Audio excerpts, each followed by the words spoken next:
안녕하세요. 오늘 진행을 맡은 아나운서 이현직입니다. 그동안 이 프로젝트를 알게 모르게 많이 접하셨을 것 같아요. 벌써 2012년 미래유산 발굴을 위한 시민 공모를 시작으로 벌써 8년간 진행됐죠. 서울에 숨어있는 미래문화유산을 보전, 유지하는 서울시 미래유산 민간단체 공모사업. 그중 우수 사업을 선정해 담당자분들을 직접 모셔봤습니다. 그 전에 서울시 미래유산 민간단체 공모사업이 정확히 어떤 프로젝트인지 궁금해하시는 분들이 많을 것 같습니다. 서울시는 그동안 서울의 오래된 문화유산을 서울 시민에게 알리고 보존하고 즐기기 위해 미래유산을 선정하고 지원해왔습니다. 서울 사투리, 서울광장, 소설 운수 좋은 날 등 서울 시민의 일상과 문화를 보여주는 여러 문화유산들이 있는데요. 서울시 미래유산에 대해 서울연구원 민현석 연구위원님의 간략한 설명 들어보겠습니다. 서울시는 문화재로 지정되지는 않았지만 근현대 서울 사람의 삶의 모습이 담겨있는 문화유산을 서울 미래유산으로 선정하고 이를 미래 세대와 공유하기 위하여 2012년부터 서울연구원과 함께 서울 미래유산을 추진해오고 있습니다. 서울 미래유산을 통하여 서울 시민에게 문화유산이 가지고 있는 고유 가치를 알려주고 스스로 지키고 가꾸어 나간 일에 긍지를 가지시도록 지원해오고 있습니다. 서울 미래유산 민간단체 공모사업은 민간단체가 가지고 있는 창의력과 네트워크를 활용하여 미래유산 보존에 대한 시민 공감대를 형성하는 것에 목적이 있습니다. 민간단체 공모사업이 처음으로 시작되었던 2013년부터 지난 2019년까지 총 44건의 민간단체 공모사업이 진행되었으며 사업 내용에 따라 미래유산 기록화 사업, 시민교육 체험 프로그램 운영 사업, 시민 참여형 문화 콘텐츠 개발 사업으로 구분할 수 있겠습니다. 8년 동안 총 44건의 사업이 진행됐다니 그 기간의 다양성 그리고 그 깊이에 대해서 점점 궁금해집니다. 오늘 이 자리를 통해서 그 궁금증을 조금 해소해 볼 수 있지 않을까요? 2013년부터 2015년까지 3년간 이상의 생일잔치라는 이름으로 서울 미래유산 민간단체 공모사업을 현장에서 직접 진행하셨던 아름지기 재단의 이은정 팀장님 모셨습니다. 안녕하세요. 안녕하세요. 저 서울 미래유산 공모사업에 대한 이야기를 먼저 나누기 전에 먼저 아름지기 재단에 대해서 간단한 소개 부탁드리겠습니다. 재단법인 아름지기는 전통문화를 창조적으로 계승하여 현대생활문화에 적용하고 다음 세대까지 올바르게 이어질 수 있도록 다양한 연구와 사업을 진행하고 있는 시민단체입니다. 궁궐을 비롯한 문화재와 자연유산 주변의 환경정비사업, 그리고 공공디자인 개선사업, 의식주를 테마로 한 기획전시 등 우리 전통의 아름다움과 가치를 널리 알리기 위해서 노력하고 있습니다. 그럼 이제부터 이상의 집에서 이상의 생일잔치라는 주제로 2013년부터 15년까지 3년간 아름지기 재단에서 진행했던 공모사업에 대한 이야기를 나눠보도록 하겠습니다. 먼저 아름지기가 이상의 집 사업을 시작하게 된 계기는 무엇이었나요? 한국 근대사에서 가장 중요한 인물 중에 하나인 이상의 흔적을 지키는 것이 그의 정신을 이어나가고 공간을 보존하는 데까지 확장할 수 있다는 점에서 전통의 창조적 계승이라는 아름지기의 정신과 일치하는 부분이 있었습니다. 네. 이상과 친구들이 교류하던 제비다방처럼 이상의 예술 정신을 이어받은 이들이 교류할 수 있는 공간이자 지역 주민을 위한 열린 공간을 만들어서 더 많은 이들이 문화를 향유하고 이와 더불어 물리적 공간 보존에 대한 중요성이 확산되기를 바라는 마음이 있었습니다. 네. 참고로 아름지기는 이상의 집 초기 기획부터 관리 운영, 보수공사, 기일 및 생일 행사 기획 및 운영 등 2007년부터 2016년까지 진행해왔고요. 네. 2017년부터는 문화유산 국민신탁이 운영하고 있습니다. 네, 그러면 통인동 154-10에 위치한 이상의 집은 이상이 실제로 살았던 집이 아니라 후대의 집터의 일부에 지어진 집이라고 들었거든요.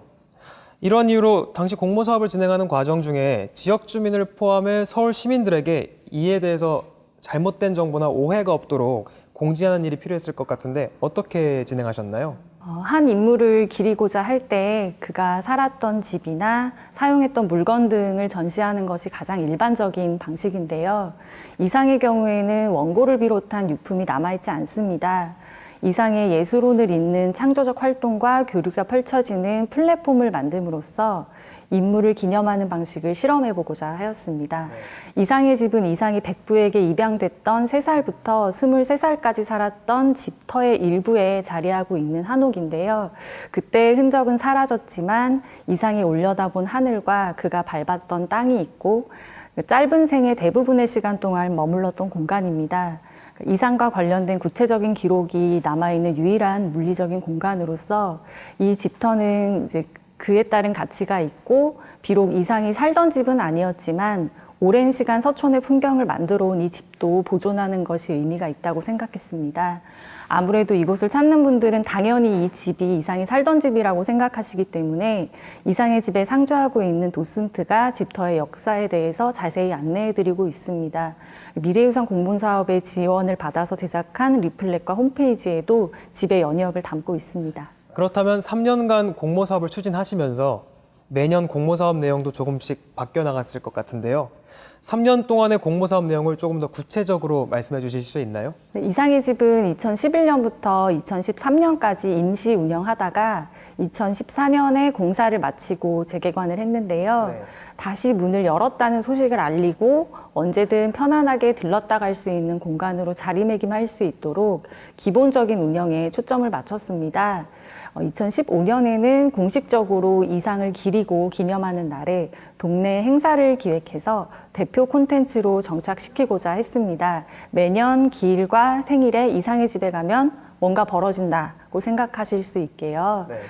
서울시 공모사업 이후에도 2016년에는 방명록 속 손글씨와 그림들을 유리문에 붙여서 방문자들의 기록을 전시를 했는데요.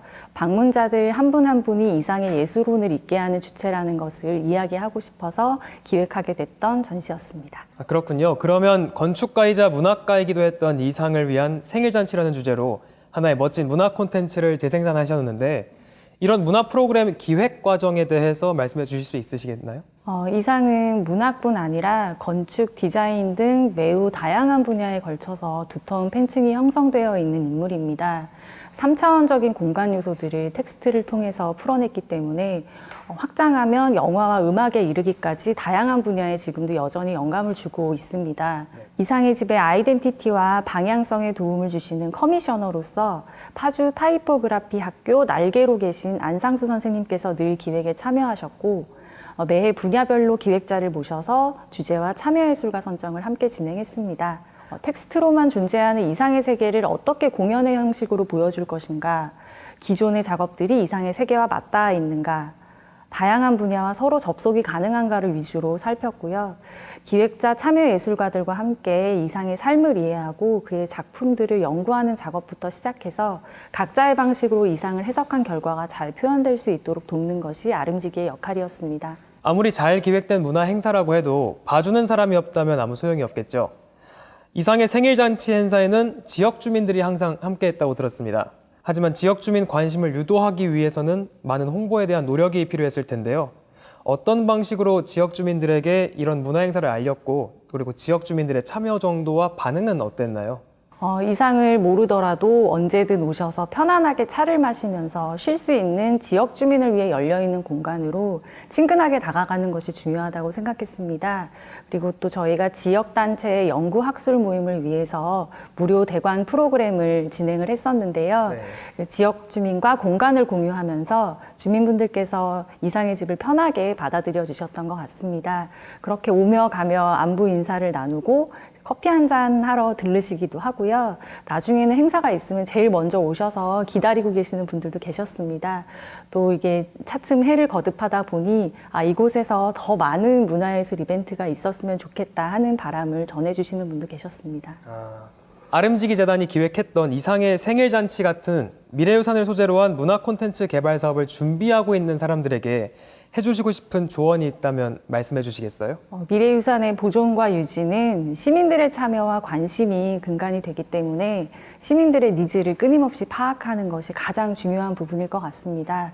미래유산은 워낙 다양한 분야의 유무형 콘텐츠를 다루고 있고 급변하는 시대에 젊은 세대와의 공감대까지 이끌어내야 되기 때문에 단순히 지나간 일이 아니라 현재까지 이어지는 시간에 연속선상에 있다는 것을 보여주기 위한 많은 고민이 필요할 것 같습니다. 이상의 집의 경우에는 과거의 인물을 텍스트와 기록으로만 가둬둔다면 더 새로울 것이 없기 때문에 이 시대의 이상들, 다양한 분야의 작가, 예술가들이 이상을 해석하고 표현하는 방식을 통해서 방문자들이 이상에 조금 더 관심을 가지면 좋겠다는 취지를 가지고 콘텐츠를 기획을 했는데요. 저희가 매년 이상 연구자들을 모시고 강연을 개최하기도 하지만 이상을 교과서로만 접했던 분들에게는 작품이 다소 독특하고 난해하기 때문에 누구나 쉽게 받아들일 수 있는 콘텐츠를 통해서 조금 더 가까워질 수 있도록 문턱을 낮추고 싶었습니다.